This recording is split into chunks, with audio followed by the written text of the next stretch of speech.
ഒരു കാലത്ത് വിദ്യാർത്ഥികൾക്ക് വേണ്ടി ഫൈറ്റ് ചെയ്ത, യുദ്ധം ചെയ്ത സംഘടന ഇന്ന് വിദ്യാർത്ഥികളെ കെട്ടിയിട്ട് തല്ലിക്കൊല്ലുകയാണ്. ഇത് കണ്ടു നിൽക്കുകയാണ് നമ്മുടെ മുഖ്യമന്ത്രി.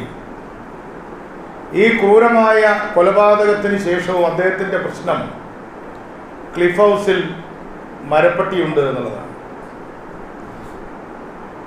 എന്തൊരു അരണിയാണത്. ലാറ്റിൻ അമേരിക്കൻ സാഹിത്യകാരന്മാരെയാണ് ഓർമ്മ വരുന്നത്. OB വിജയനാണ് ഓർക്കുന്നത്.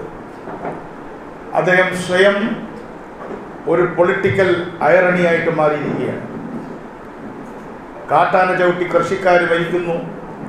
സ്വന്തം സംഘടനയിൽപ്പെട്ട ആളുകൾ ഒരു കുട്ടിയെ ദിവസങ്ങൾ തല്ലി ഭക്ഷണം കൊടുക്കാതെ കൊല്ലുന്നു. പക്ഷെ അദ്ദേഹത്തിൻ്റെ പ്രശ്നം മരപ്പട്ടിയാണ്. പരിഹാസ്യമാവുകയാണ് കേരളത്തിലെ ഇടതുപക്ഷ ജനാധിപത്യ മുന്നണി.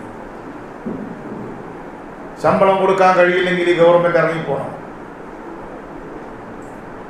ട്രഷറി മാനേജ് ചെയ്യുക എന്നതാണ് ഭരണകക്ഷിയുടെ ചുമതല. അതിനെയാണ് ട്രഷറി ബെഞ്ചസ് എന്ന് വെസ്റ്റ്മിനിസ്റ്റർ ഡെമോക്രസിയിൽ വിളിക്കുന്നത്. അതുകൊണ്ടാണ് നിയമസഭയിൽ ഫിനാൻസ് ബിൽ അവതരിപ്പിക്കുന്നത്.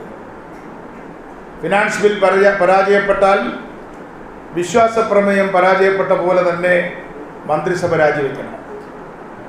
ഇന്ന് ഫലത്തിൽ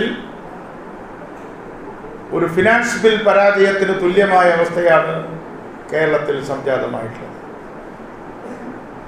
പൂർണ്ണമായ അരാജകാവസ്ഥ ഇന്ന് കേരളത്തിൽ ഉണ്ടായില്ല. ഇത് നോക്കി നിൽക്കാൻ പ്രതിപക്ഷത്തിന് കഴിയില്ല. പ്രതിപക്ഷത്തെ ഏറ്റവും സജീവമായ പാർട്ടികളിലൊന്നായ CMPക്ക് സാധിക്കില്ല. അതുകൊണ്ട് കുട്ടികളെ രക്ഷിക്കണം, മക്കളെ രക്ഷിക്കണം. മക്കളെ തല്ലിക്കൊല്ലുകയാണ്. മക്കളെ തല്ലിക്കൊല്ലുമ്പോൾ അവരുടെ സഹോദരന്മാർക്കും രക്ഷകർത്താക്കൾക്കും നോക്കി നിൽക്കാൻ കഴിയില്ല. ഒരു ഡീൻ എന്ന് പറയുന്ന നരാധമൻ പറയുന്നത് ഞാൻ സെക്യൂരിറ്റി സർവീസ് അല്ല എന്നാണ്.